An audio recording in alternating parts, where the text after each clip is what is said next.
कैसे एक्सक्यूज हो सकता है कि कोई चाहता नहीं है तो हम नीचे नहीं कर सकते हैं, अगर कोई चाहता नहीं है तो ब्याज दर कम करो, चाहेंगे तो ये मैं बाय नहीं करता हूं कि क्रेडिट डिमांड नहीं है इसलिए हम कम नहीं कर सकते हैं। आरबीआई गवर्नर की बैंकों को खरी कहा बैंक कर्ज करें सस्ता। आवाज से एक्सक्लूसिव बातचीत में राजन ने उम्मीद जताई अगले 3 से 4 साल तक नहीं बढ़ेंगी ब्याज दरें। डिफरेंट व्यूज हैं, उनका एम्फेसिस कोई चीज पे हो सकता है, हमारा एम्फेसिस कोई दूसरा चीज पे हो सकता है, लेकिन दोनों देश की विकास चाहते हैं। वित्त मंत्री के साथ संबंधों पर खुलकर बोले आरबीआई गवर्नर, कहा विकास के मुद्दे पर कोई मतभेद नहीं, सिर्फ नजरिए का फर्क। The whole vision of India and a roadmap for the next 5 years will be a part of this year's budget, which will have the imprint of the Prime Minister and the Finance Minister. Modi सरकार के पहले budget से industry को है बड़ी उम्मीदें। उदय कोटक ने हमसे एक्सक्लूसिव बातचीत में कहा गेम चेंजर होगा इस साल का बजट। पेमेंट और स्मॉल बैंक की रेस में देश के दिग्गज कॉर्पोरेट शामिल। आरबीआई ने जारी की 113 आवेदकों की list. Sun Pharma, NSC, Tech Mahindra, Vodafone, Videocon, India Post ने भी पेमेंट बैंक बनने की अर्जी दी। कंपटीशन कमीशन की बिल्डरों के खिलाफ तल्ख टिप्पणी, कहा देश भर के बिल्डर ग्राहकों के साथ कर रहे हैं मनमानी। रेगुलेटर ने तौर तरीके को सुधारने की दी हिदायत। लगातार चौथे दिन बाजार में दिखी गिरावट, बैंकों ने बनाया दबाव, सेंसेक्स 29,000 के नीचे। प्रधानमंत्री नरेंद्र मोदी ने चुनाव पूर्व सर्वे को बताया ढकोसला। बोले दिल्ली के पिछले सर्वे में भी बीजेपी को दिखा रहे थे पीछे, दिल्लीवासियों को झूठ से सावधान रहने की सलाह दी। और किरण बेदी ने साधा केजरीवाल पर निशाना, कहा गुमराह करना उनकी फितरत। आम आदमी पार्टी का पलटवार, जनता देगी आरोपों का जवाब।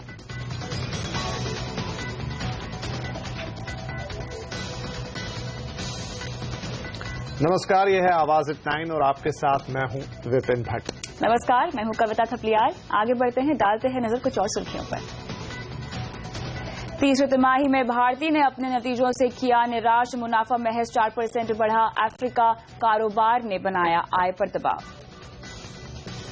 अनुमान से बेहतर रहे कॉग्निजेंट के नतीजे, आज 6% तो इनकम 2% से ज्यादा बढ़ी। टीसीएस के बाद $10 बिलियन के रेवेन्यू क्लब में हुई शामिल। मेक इन महाराष्ट्र को हिट बनाने के लिए फडणवीस सरकार लेबर कानूनों में कर सकती है बड़े बदलाव। नेटवर्क 18 से एक्सक्लूसिव बातचीत में निवेशकों को लाल फीताशाही कम करने का दिलाया भरोसा। सरकार की पीपीएफ के नियम बदलने की तैयारी, 20 साल तक निवेश करने वालों को मिलेगा ज्यादा रिटर्न। लॉक इन पीरियड मौजूदा 6 साल से बढ़ाकर 10 साल करने की योजना।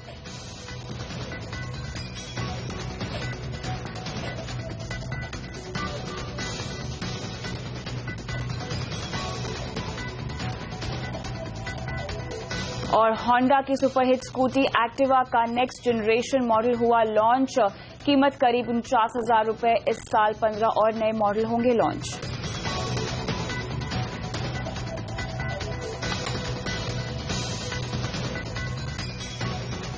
रिजर्व बैंक ने इस बार क्रेडिट पॉलिसी में भले ही दरें ना घटाई हों, लेकिन सीएनबीसी आवाज के साथ एक्सक्लूसिव बातचीत में उन्होंने साफ साफ कहा कि अब देश में दरें घटने का माहौल बन गया है और यहां से दरों में कटौती होनी तय है और इसके लिए उनकी नजर रहेगी बजट और महंगाई दर के आंकड़ों पर। गवर्नर राजन ने ये भी कहा है कि बैंकों को कर सस्ता करना चाहिए। साथ ही उन्होंने वित्त मंत्रालय के साथ आरबीआई के संबंधों पर भी खुलकर बात की।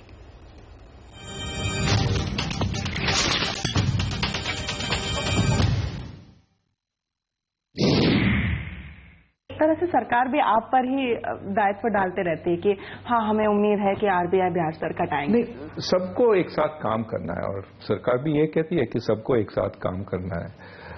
मेरे ख्याल में हम अभी एक मौद्रिक सहजता के वातावरण में आ गए, तो मोर मॉनेटरी ईजिंग ये आने वाला है, लेकिन कब और कितना वो डेटा पे डिपेंड करता है। अगर इन्फ्लेशन कम होती जा रही है तो हम और कर सकते हैं, अगर बढ़ती है क्योंकि तेल का दाम बढ़ जाता है अचानक, तो हमें देखना पड़ेगा। तो इसलिए हमने कहा है कि हम अभी ईज करेंगे, इसके बाद मेरे ख्याल में हम रेट को बढ़ाएंगे नहीं। 3-4 साल बाद शायद बढ़ाना पड़ेगा, लेकिन आने वाले महीनों में हम काटते रहेंगे। लेकिन कितना काट सकते हैं और कब काट सकते हैं वो डेटा पे डिपेंड करती है। क्या आपको लगता है कि ब्याज दर कटौती पर जो एम्फेसिस है वो एक हद तक थोड़ा अनफेयर है? क्या सारी चीजें ब्याज दर काटने से ही ठीक हो जाएंगी? ये ब्याज दर एक मैजिक वॉन्ड नहीं है जो हम ऐसे फैलाएंगे और सब कुछ ठीक हो जाएगा, क्योंकि इकोनॉमी में काफी चीजें करने हैं।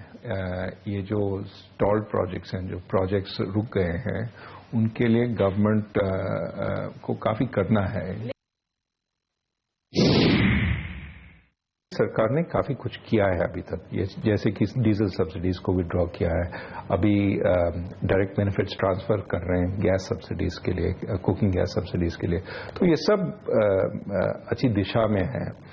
लेकिन आगे की बात हमें ये देखना है कि ये फिस्कल कंसोलिडेशन पाथ जो है वो कैसे गवर्नमेंट मेंटेन करेगी, और अगर एक्सपेंडिचर सब्सिडी से लेके इन्वेस्टमेंट तक ले आती है, जैसे कि रोड्स, पोर्ट्स वगैरह, तो वो इन्फ्लेशन के लिए अच्छी चीज है, क्योंकि सप्लाई को बढ़ाती है और डिमांड को कम करती है, ये रीशफलिंग स्पेंडिंग से इन्वेस्टमेंट तक। तो मैंने ये कहा है कि हम पूरा पैकेज देखेंगे, ये नहीं कि गवर्नमेंट पे काबू रखना है या निगरानी रखना है, वो हम करने की कोशिश नहीं कर रहे हैं। हम ये बस देखना चाहते हैं कि इस फिस्कल डेफिसिट का असर इन्फ्लेशन पे कैसा होगा, कब होगा, और अगर असर अच्छा है तो हमारे पास ज्यादा रूम है, इंटरेस्ट रेट्स ब्याज दर को कम करने का रूम है। पॉलिटिक्स और गवर्नेंस की बात करते हुए बहुत सारी चर्चाएं जारी हुई थी आपके इस ऑफिस लेने के पहले भी कि मिंट स्ट्रीट और नॉर्थ ब्लॉक में किस तरह का एक रिलेशनशिप है। लोग क्यूरियस हैं किस तरह की वर्किंग होती है, और क्या इतना कोई फर्क पड़ता है कि वित्त मंत्रालय में कौन बैठा है या आरबीआई में कौन बैठा है, और उनकी केमिस्ट्री या अंडरस्टैंडिंग कैसी है? फर्क तो पड़ता है क्योंकि इंडिविजुअल्स हैं दोनों साइड पे, लेकिन एक ट्रेडिशन है कि दोनों साइड एक दूसरे को रिस्पेक्ट करते हैं, और इसलिए वो रिस्पेक्ट के साथ अगर हम जाके चर्चा करते हैं तो मेरे ख्याल में प्रॉब्लम तो कभी रहती नहीं है। हाँ, डिफरेंट व्यूज हैं, उनका एम्फेसिस कोई चीज पे हो सकता है, हमारा एम्फेसिस कोई दूसरा चीज पे हो सकता है, लेकिन दोनों देश की विकास चाहते हैं, दोनों चाहते हैं कि महंगाई कम हो। आपने मेंशन किया पॉलिसी के बाद कि ब्याज दर तो आपने जो काटे पहले भी और जो काटते हैं उनकी ट्रांसमिशन नहीं हो रही है, बैंक्स उसे आगे नहीं ले जा रहे हैं। बैंक्स अपनी तरफ से कहते हैं कि हम कैश पे बैठे हुए, उतनी डिमांड नहीं हो रही है, क्रेडिट ऑफटेक नहीं हो रही है। फेयर नहीं, एक्सक्यूज नहीं, ये कैसे एक्सक्यूज हो सकता है कि कोई चाहता नहीं है तो हम नीचे नहीं कर सकते हैं? अगर कोई चाहता नहीं है तो ब्याज दर कम करो, चाहेंगे तो ये मैं बाय नहीं करता हूं कि क्रेडिट डिमांड नहीं है इसलिए हम कम नहीं कर सकते हैं। जब क्रेडिट डिमांड नहीं है, तो जब मांग नहीं है, तो हम दाम को क्रिएट करें। हाँ, हम अगर दाम को नीचे ले आएंगे तब डिमांड क्रिएट करेंगे। Reserve bank governor Raghuram Rajan का ये पूरा इंटरव्यू आप देख सकते हैं रात 10 बजे सिर्फ CNBC आवाज पर।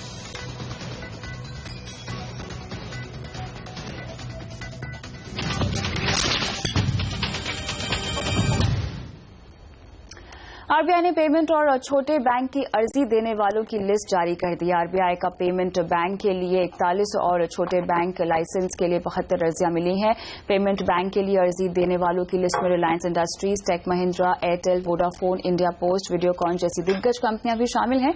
वहीं सन फार्मा के दिलीप सांघवी, फ्यूचर ग्रुप के किशोर बयानी और मुथूट ग्रुप के एमजी जॉर्ज मुथूट ने निजी तौर पर पेमेंट बैंक के लिए अर्जी दी है। वहीं छोटे बैंकों के लिए Dewan housing, IFL holdings, Sonata finance, SKS micro जैसी कंपनियों ने छोटे बैंक के लिए अर्जी दी है। इंडस्ट्री को आने वाले बजट से बड़ी उम्मीदें हैं। Kotak Mahindra bank executive VC और एमडी उदय कोटक ने कहा है कि उन्हें पूरी उम्मीद है कि इस साल का बजट गेम चेंजर साबित होगा और इसमें कई साल के लिए ग्रोथ का रोड मैप पेश किया जाएगा। उन्होंने ये बात हमारे संवाददाता हेमंत घई से एक्सक्लूसिव बातचीत में कही।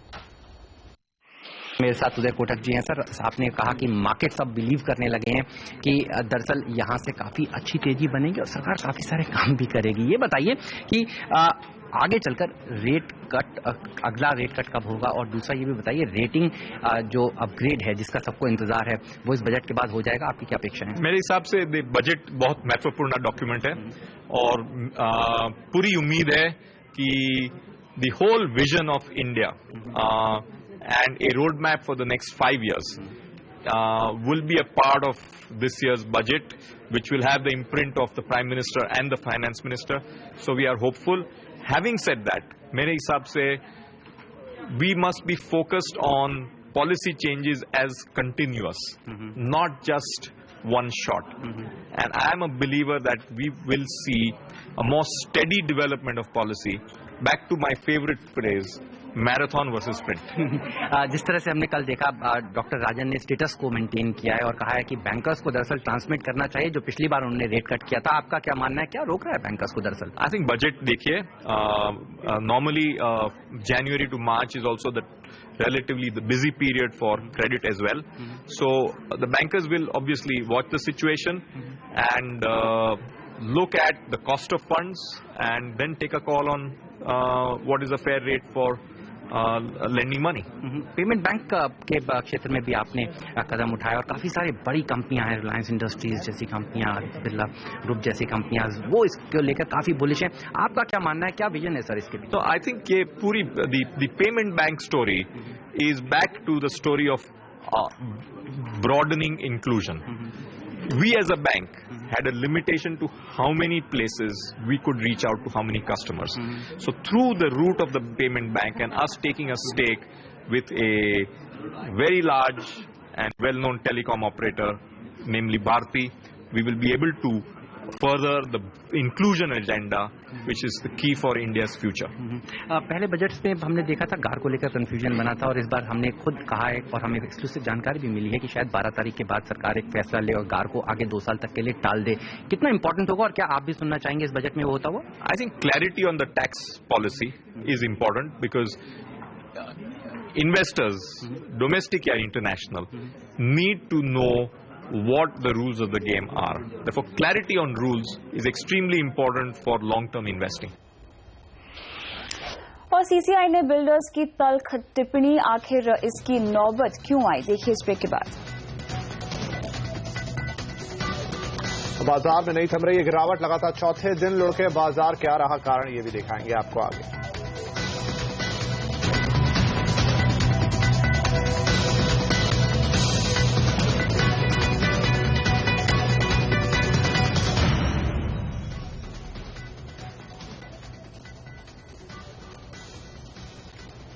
रुक करेंगे आज की एक और बड़ी खबर का। कंपटीशन कमीशन ने बिल्डरों के खिलाफ तल्ख टिप्पणी की है। सीसीआई ने कहा है कि देश भर के बिल्डर ग्राहकों के साथ मनमानी कर रहे हैं और गलत तरीके से व्यापार कर रहे हैं। इस पूरी खबर पर बातचीत करने के लिए आप हमारे साथ जुड़ रही हैं हमारी कंज्यूमर अफेयर एडिटर प्रियंका संभव। प्रियंका, सीसीआई की जो टिप्पणी आई है, काफी बड़ा फैसला उन्होंने सुनाया, 124 पृष्ठों से ज्यादा का है, और क्या बातें हैं जो उसमें अहम है? टिप्पणी ही काफी तल्ख है विपिन, लेकिन टिप्पणी के अलावा और कोई कदम उठता हुआ सीसीआई से नहीं दिखा। ये करीब 21 रियल एस्टेट फर्म्स थी जो सीसीआई के स्कैनर में थी, एंटी कॉम्पिटिटिव प्रैक्टिस और अपने डोमिनेंट पोजीशन के गलत इस्तेमाल के लिए, लेकिन ये दोनों ही आरोप इन पर साबित नहीं हो पाए सबूतों की कमी की वजह से, इसीलिए कोई भी एक्शन किसी भी डेवलपर के खिलाफ नहीं लिया जा रहा है। बड़े बड़े डेवलपर्स थे जिनसे डीजी इन्वेस्टिगेशन ने सवाल पूछे थे और उन्हें जवाब देने का मौका दिया गया था। इसमें Omaxe, Unitech, Parshvanath, Oberoi realty, answer properties का नाम था।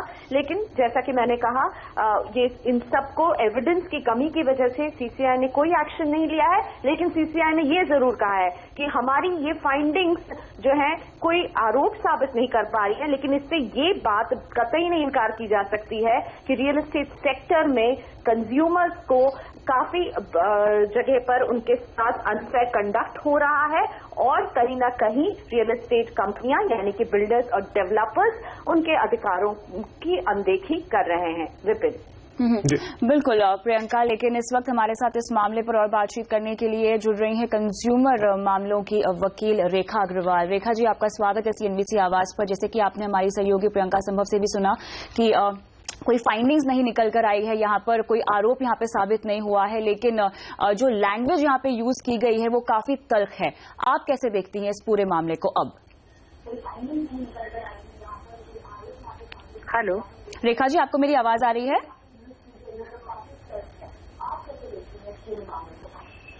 हेलो रेखा जी, आपको मेरी आवाज आ रही है? बोलिए। हेलो, नहीं आवाज नहीं आ रही है। हेलो रेखा जी, शायद आपके टीवी का ऑडियो ऑन है, इसलिए हम चाहेंगे कि आप उसे बंद कर दें, नहीं तो आप हमारी आवाज नहीं सुन पाएंगी। और यहाँ पर कविता आपसे यही कह रही कि जो ये आउटकम निकल कर आया है, जहां पर तीखी टिप्पणी तो की है, गलत प्रैक्टिसेस का हवाला दिया गया, लेकिन कहीं कोई कदम उठता हुआ नहीं दिखा, किसी तरह का जुर्माना नहीं है, पेनल्टी नहीं है। कैसे देखेंगे आप इसे? हेलो जी रेखा जी, सवाल हमारा आपको ये है कि फाइंडिंग्स तो बहुत यहाँ पर निकल कर आई हैं। उन्होंने कहा है कि बैड प्रैक्टिसेस हैं, अक्रॉस द बोर्ड खराब प्रैक्टिस हैं, कंज्यूमर्स को यहाँ नुकसान हो रहा है, लेकिन कोई जुर्माना होते हुए हम नहीं देख रहे हैं। जी, आपने बिल्कुल उसके नेटवर्क का प्रॉब्लम। जी बोलिए रेखा जी। जी, आपका जो सवाल है बहुत ही अहम सवाल है और इस जजमेंट से अभी मैंने इसको पूरा तरीके से तो अभी स्टडी नहीं किया है, पर जितना आप लोगों के चैनल के माध्यम से मुझे पता चल रहा है, मैं as a lawyer, as a consumer lawyer और एक आम आदमी की नजरिए से अगर मैं देखती हूँ तो मैं बहुत डिसअपॉइंटेड हूँ इस फैसले से, क्योंकि जिस तरीके से बिल्डर्स ने एक अपने एक्सप्लॉयटेशन कर रखी थी, एक आम आदमी की, कंज्यूमर की कर रखी थी, और कंज्यूमर किस तरीके से एक बिल्डर के सामने उसके पास कोई भी तरह का विकल्प नहीं था और एक वन साइडेड कॉन्ट्रैक्ट होता था जिसमें एक कंज्यूमर को कोई भी चॉइस नहीं थी एक्सेप्ट कि वो उस डॉटेड लाइन के ऊपर साइन करे। और उसके बाद में एक बार जब उसने अपना इनिशियल इन्वेस्टमेंट कर दिया है तो वो कंज्यूमर के जो कंज्यूमर है बिल्कुल ही बिल्डर के हाथों में अधीन हो गया था और उसने अपनी सारी जिंदगी और अपनी सारी जो कीमती जो सेविंग्स करी थी वो उसके हाथ में सौंप दी थी और फिर एक वो आस लगाए बैठे रहता था कि कब जाके मेरा फ्लैट बनेगा, किस तरीके का बनेगा, एक बहुत बड़ा क्वेश्चन मार्क रह जाता था। और एक्सेप्ट कि वो लेटर्स और ईमेल्स जो है वो कंज्यूमर जो है बिल्डर को देता रहता है और अपनी इंस्टॉलमेंट्स और EMIs देता रहता है, बिल्कुल कहीं पर भी फ्लैट बनता हुआ दिखता नहीं आता और कहीं पर भी साकार नहीं होते हैं। बिल्कुल, तो एक तरह से रेखा जी कह सकते हैं काफी डिसअपॉइंटिंग फैसला है ग्राहकों के लिए, लेकिन अब बाकी के जो केसेस चल रहे हैं, बाकी के जो मामले हैं, उनके लिए किस तरह का संकेत आप इसको समझती हैं? मकसद से कंपटीशन कमीशन ऑफ इंडिया बना हुआ है और कंज्यूमर कोर्ट्स भी बने हैं। ये एक आम आदमी की, एक आम कंज्यूमर, एक आम उपभोक्ता की जो मुहिम है इन लोगों की कंपटीशन को और धांधली को रोकने के लिए, इसके बहुत सेटबैक मिला है और आखिर में ऐसा लगता है कि जो बिल्डर्स हैं उनके जो हौसले हैं वो और बढ़ जाएंगे और वो हर तरीके से। चलिए तो रेखा जी, यहाँ पर हम बिल्डर कम्युनिटी से ही राय ले। एक पेनल्टी, एक अच्छी सी पेनल्टी अगर इम्पोज कर दी होती और इससे जो वार्निंग है जिसको कहते हैं it is too little and too late, it is a slip sympathy, उससे किसी भी एक व्यक्ति को कोई तरह का सोलेस नहीं जी जी और एक उनके ऊपर बहुत मोटी पेनल्टी लगनी चाहिए थी जिससे वो आगे से एक किसी को भी एक्सप्लॉइट ना करें। जी रेखा जी, साथ में यहाँ पर क्रेडाई के प्रेसिडेंट इलेक्ट गीतांबर आनंद भी हमारे साथ है। गीतांबर साहब, चूंकि 21 डेवलपर्स थे और संस्था क्रेडाई को भी इस केस में शामिल किया गया था, सबूतों के अभाव में कहा गया है कि कोई पेनल्टी नहीं लगा रहे हैं, लेकिन तल्ख भाषा का इस्तेमाल किया गया है। माना है कि क्रॉस द बोर्ड गड़बड़ियां होती हैं और कहा है कि सरकार की तरफ से भी नियम आए, रेगुलेटर आए और आपको सेल्फ रेगुलेशन की भी हिदायत दे रहे हैं। क्या कहेंगे आप? देखिए विपिन, इसमें मैं क्रेडाई की तरफ से बोलना चाहूंगा। देखिए हमारी जो संस्था है वो सारे इंडिया के डेवलपर्स को जो उसमें हम सोचते हैं जो डेवलपर्स अच्छा काम करते हैं उनकी एक संस्था है। और अच्छी बात इस जजमेंट पे ये है कि जो आरोप था क्रेडाई पे कि हमारी संस्था एक गुड प्रैक्टिसेस प्रमोट करने के बजाय कार्टलाइजेशन करने की कोशिश करती है, वो ये साबित हो गया कि ऐसा कुछ नहीं है। देखिए ये इंडस्ट्री इवॉल्व हो रही है, पिछले 10 साल में जितनी इवॉल्व हुई है अब आगे चल के और इवॉल्व होगी।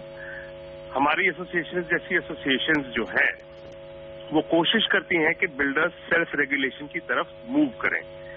हमने अपने एसोसिएशन में एक मॉडल एग्रीमेंट भी प्रपोज करी है।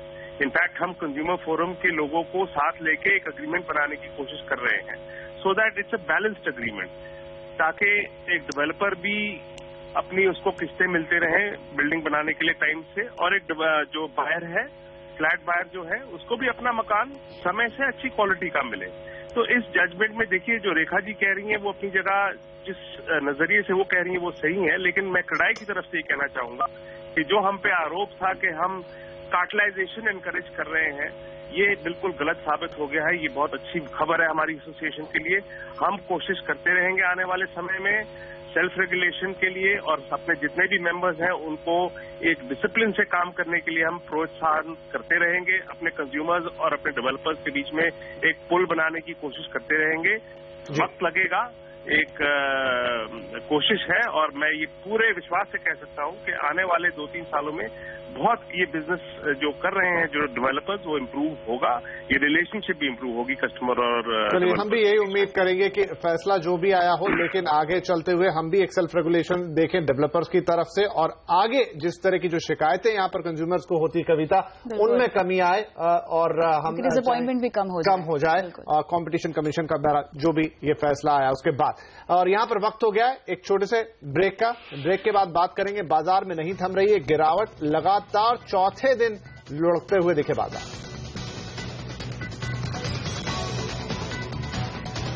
सरकार ने गृह सचिव को हटाया, ये भी खबर इस ब्रेक के बाद।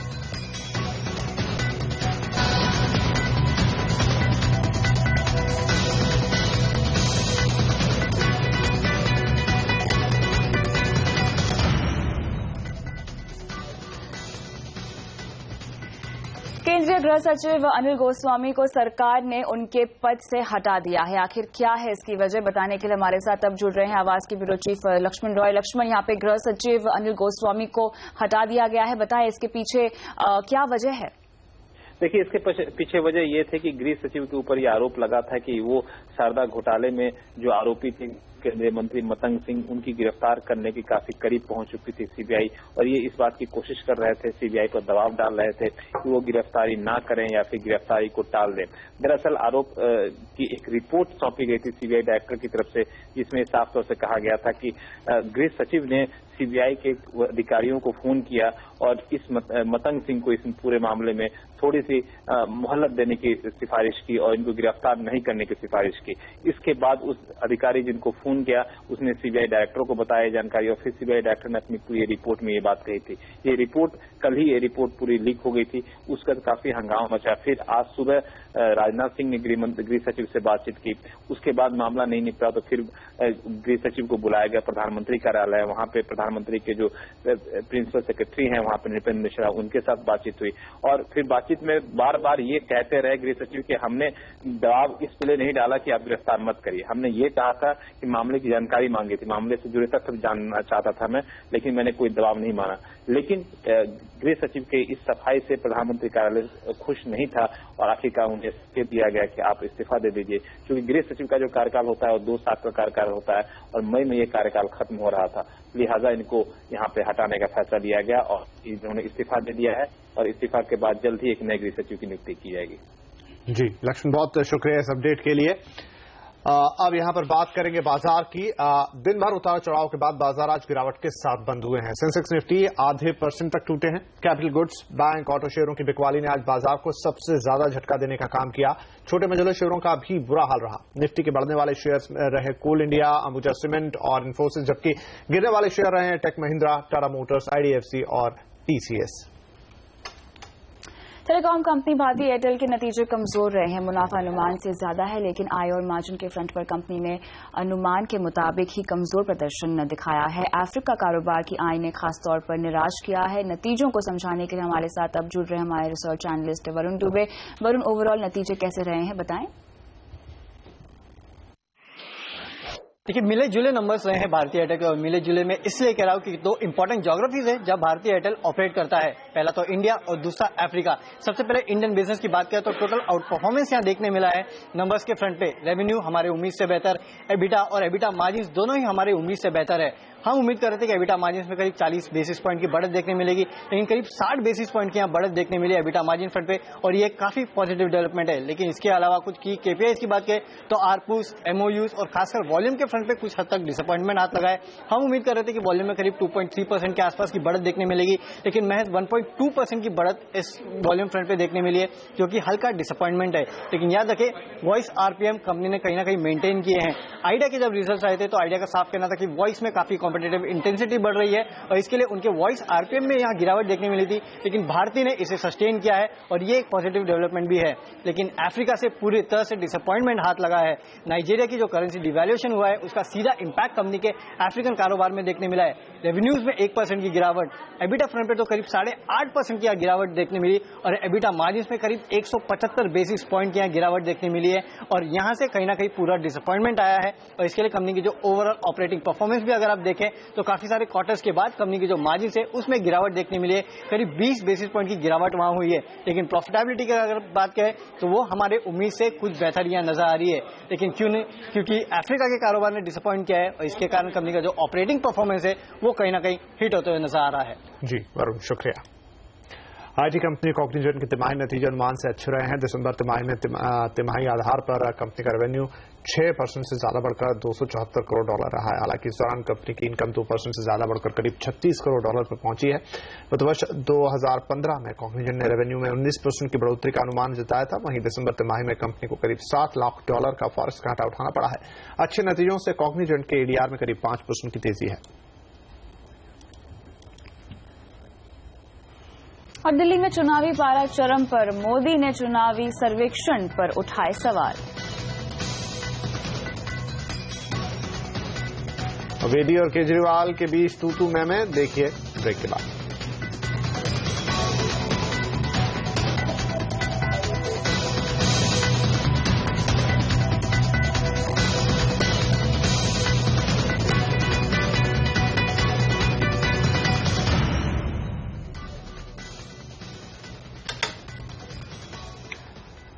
बुलेटिन में बात करेंगे दिल्ली के चुनावी संग्राम की।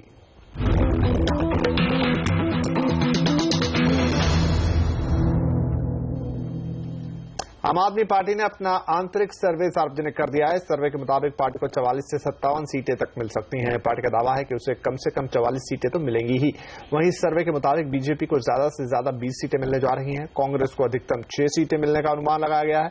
सर्वे का कहना है कि 53% लोग अरविंद केजरीवाल को दिल्ली का मुख्यमंत्री बनाना चाहते हैं। वहीं 34% लोग किरण बेदी को मुख्यमंत्री के रूप में देखना चाहते हैं। सर्वे के मुताबिक आम आदमी पार्टी को 46% वोट मिल सकते हैं। दिल्ली की आखिरी चुनावी रैली। आज प्रधानमंत्री नरेंद्र मोदी ने चुनावी सर्वेक्षण पर निशाना उन्होंने साधा। इस रैली में मोदी ने कहा कि पिछले चुनाव में भी बीजेपी को ये सर्वे पीछे दिखा रहे थे। उन्होंने दिल्ली की जनता को अफवाहों से भी बचने की हिदायत दी है। बड़े विश्वास के साथ सीना तान करके कुछ बाजारू लोग सर्वे घोषित करते थे। सर्वे 50 सीटें घोषित कर दी थी। जब नतीजा आया, नंबर 1 पर भी नहीं पहुंच पाए थे। नंबर 1 पर भी पहुंचे। दिल्ली में बीजेपी की सीएम उम्मीदवार किरण बेदी ने एक बार फिर केजरीवाल पर हमला किया है। केजरीवाल की जांच और गिरफ्तारी की मांग पर किरण बेदी ने कहा कि वो केजरीवाल को काफी दिनों से जानती हैं और वो हर हाल में मीडिया में रहना चाहते हैं। वो तो चाहते हैं कि उन्हें जेल भेज दिया जाए, उनके पास सिवाय झूठ के कुछ भी देने को नहीं है। किरण बेदी ने लोगों से अपील भी की है कि वो गुमराह न हो। इनको नेगेटिविटी भी बहुत सूट करती है, नहीं तो मीडिया में कैसे आएंगे। वो उनको हर हालत में किसी कॉस्ट पे भी वो नेगेटिविटी में विश्वास करते हैं, मीडिया में रहना चाहते हैं, चाहे कुछ भी बोले। ये उनकी आदत है, आज की नहीं पुरानी आदत है। इसलिए मेरे लिए कोई आश्चर्य नहीं है जो वो कह रहे हैं कि मुझे आप गिरफ्तार भी कर लो, क्योंकि यही तरीका, ये उनकी मांग रहती है। वो तो चाहेंगे कि उनको जेल भेज दिया जाए, क्योंकि वो गुमराह करके वोट लेते हैं। उनकी आदत है गुमराह करना, भावना को उकसाना और झूठे आरोप लगाने। ये अनफॉर्चुनेटली उनकी आदत है। बीजेपी के मुख्यमंत्री पद की दावेदार किरण बेदी के बयान पर केजरीवाल ने कहा है कि वो मेरी आंखों में आंख डालकर बोले कि मैं बेईमान हूं। किरण जी को कहना चाहता हूं, मेरी आंखों में आंखें डाल के बोलो कि मैंने गड़बड़ की है, मैं बेईमान हूं। किरण जी, आपके साथ 3 साल तक मैंने काम किया है, आज भी मैं आपकी बहुत इज्जत करता हूं, आपको बड़ी बहन मानता हूं, लेकिन राजनीति में हम लोगों को थोड़ी सी मर्यादाएं फॉलो करनी चाहिए। क्या दिल्ली में रुक जाएगा बीजेपी का विजय रथ? क्या किरण बेदी को लाने का आइडिया हो जाएगा फेल? क्या राजधानी में होगी आपकी वापसी और हाशिए पर चली जाएगी कांग्रेस?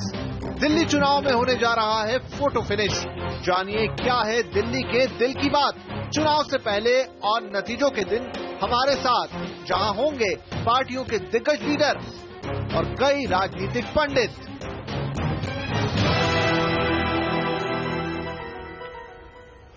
और फडणवीस सरकार ने दिलाया है निवेशकों को बड़े बदलाव का भरोसा। उनसे एक्सक्लूसिव बात इस ब्रेक के बाद।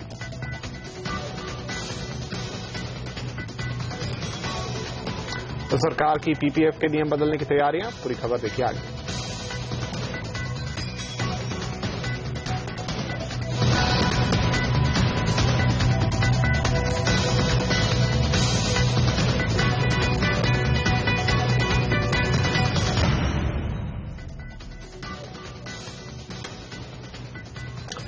पब्लिक प्रोविडेंट फंड में 20 साल तक पैसे रखने पर आपको ज्यादा ब्याज मिल सकता है। सीएनबीसी आवाज को मिले एक्सक्लूसिव जानकारी के मुताबिक सरकार पीपीएफ निवेश के नियमों में कुछ ऐसे ही बदलाव का ऐलान बजट में करने वाली है। इसके तहत 5 साल की बजाय अब 7 साल से पहले कोई रकम निकालने पर रोक भी लग सकती है।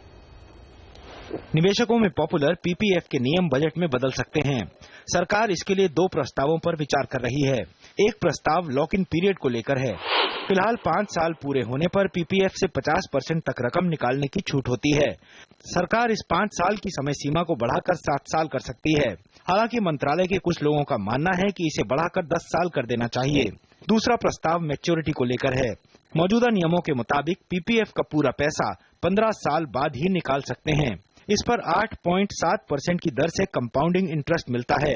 सरकार एक नया विकल्प निवेशकों को देना चाहती है। इसके तहत निवेशक चाहें तो एक ही बार में 20 साल के लिए पीपीएफ में पैसा निवेश कर सकते हैं। ऐसा करने पर उन्हें ज्यादा ब्याज दर के हिसाब से रिटर्न मिलेगा। इन दोनों प्रस्तावों का मकसद है कि पीपीएफ में ज्यादा से ज्यादा रकम जमा हो और ज्यादा लंबे समय के लिए रकम जमा हो, ताकि इसका इस्तेमाल इंफ्रास्ट्रक्चर सेक्टर के लिए किया जा सके, क्योंकि इंफ्रास्ट्रक्चर को ज्यादा रकम ज्यादा लंबे समय के लिए जरूरत पड़ती है। दरअसल सरकार के सामने इन दिनों सबसे बड़ी चुनौती है इंफ्रास्ट्रक्चर को बढ़ावा देना। एक रिपोर्ट के मुताबिक इंफ्रास्ट्रक्चर फाइनेंसिंग के लिए अगले 5 साल में सरकार को 26 लाख करोड़ रुपए की जरूरत पड़ेगी, ताकि अर्थव्यवस्था में 7 से 8% की विकास दर हासिल की जा सके। पीपीएफ के जरिए आने वाली रकम इसमें सरकार के लिए काफी मददगार साबित हो सकती है। लक्ष्मण रॉय, दिल्ली। महाराष्ट्र सरकार लेबर रिफॉर्म्स पर तेजी से काम कर रही है। महाराष्ट्र के मुख्यमंत्री देवेंद्र फडणवीस ने कहा है कि सरकार नई लेबर पॉलिसी लाएगी जिससे इंडस्ट्री के साथ साथ मजदूरों को भी फायदा होगा। So far as labor reforms are concerned, we also want to go forward with the labor reforms, because right now the labor policy in Maharashtra is neither labor friendly nor industry friendly. It is just a time taking exercise. So we want a policy wherein there is more flexibility for the labor, there is more employability for the labor. At the same time, there is a good exit policy for the industries which they require. So series of reforms we have envisaged, and in a short time we'll carry them out.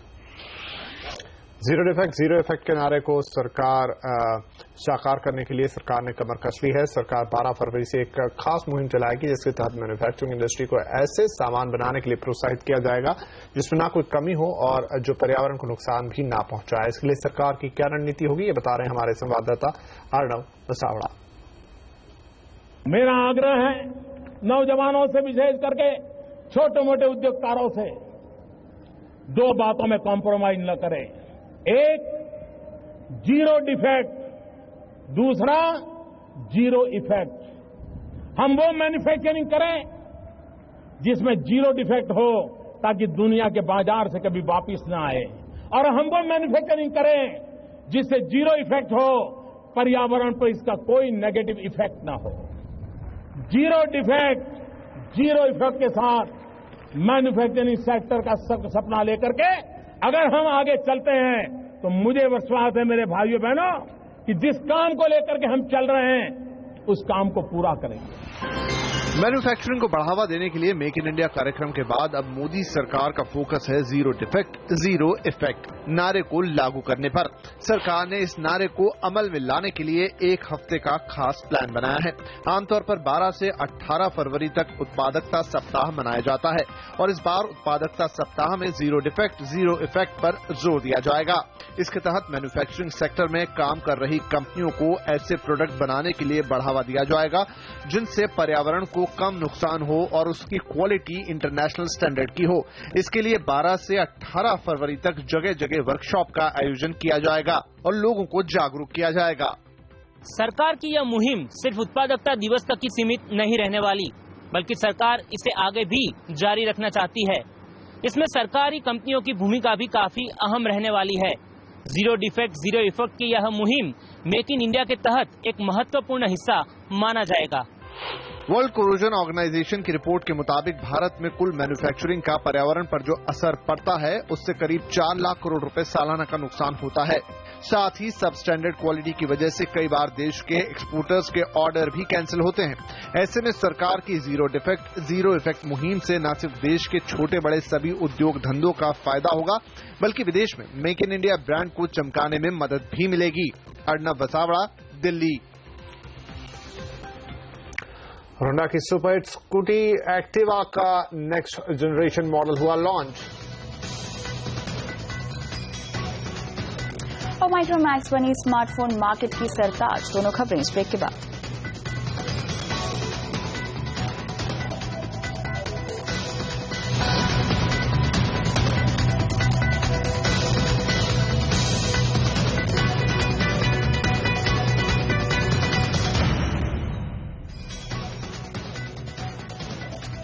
पटरी पर लौटने की जद्दोजहद में जुटी SpiceJet ने सस्ते tickets की और एक और स्कीम शुरू की है। कंपनी के वैलेंटाइंस डे ऑफर के तहत किराया 1599 रुपए से शुरू होगा और स्पाइसजेट के मुताबिक आपको 4 से 6 फरवरी के बीच बुकिंग करानी होगी। स्कीम के तहत आप 15 फरवरी से 15 अप्रैल के बीच यात्रा कर सकेंगे और इसके पहले स्पाइसजेट ने 5 लाख टिकट्स की मेगा सेल शुरू की थी, जिसमें न्यूनतम किराया 1499 रुपए था।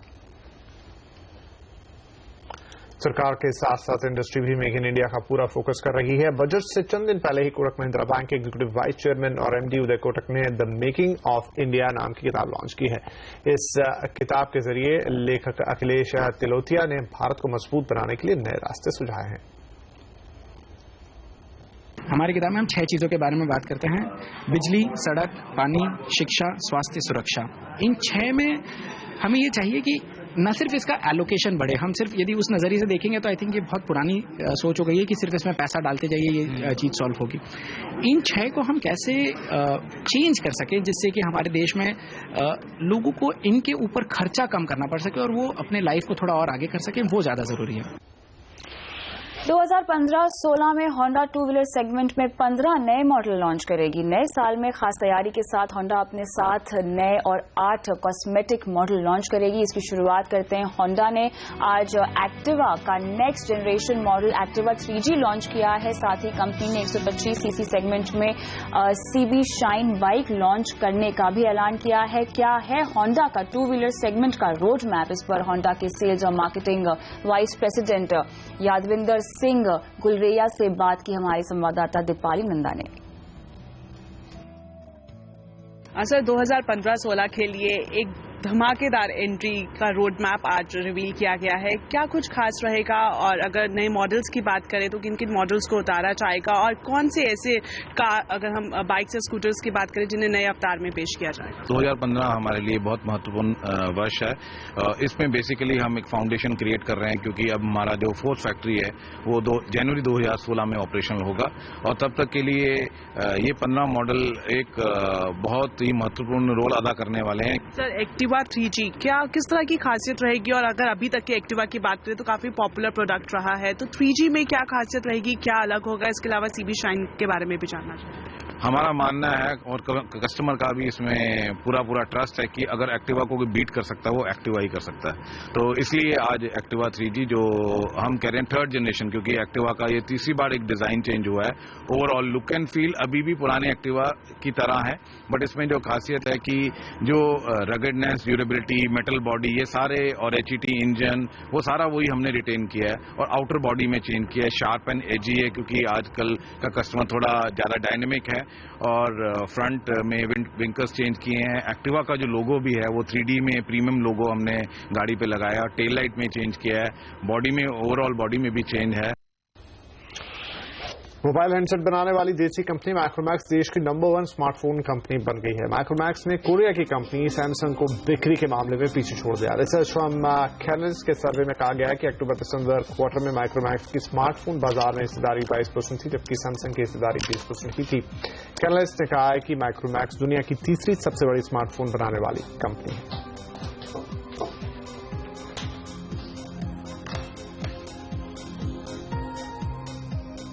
और आवाज एट 9 में फिलहाल इतना ही। आपसे कल फिर मुलाकात होगी, तब तक के लिए नमस्कार।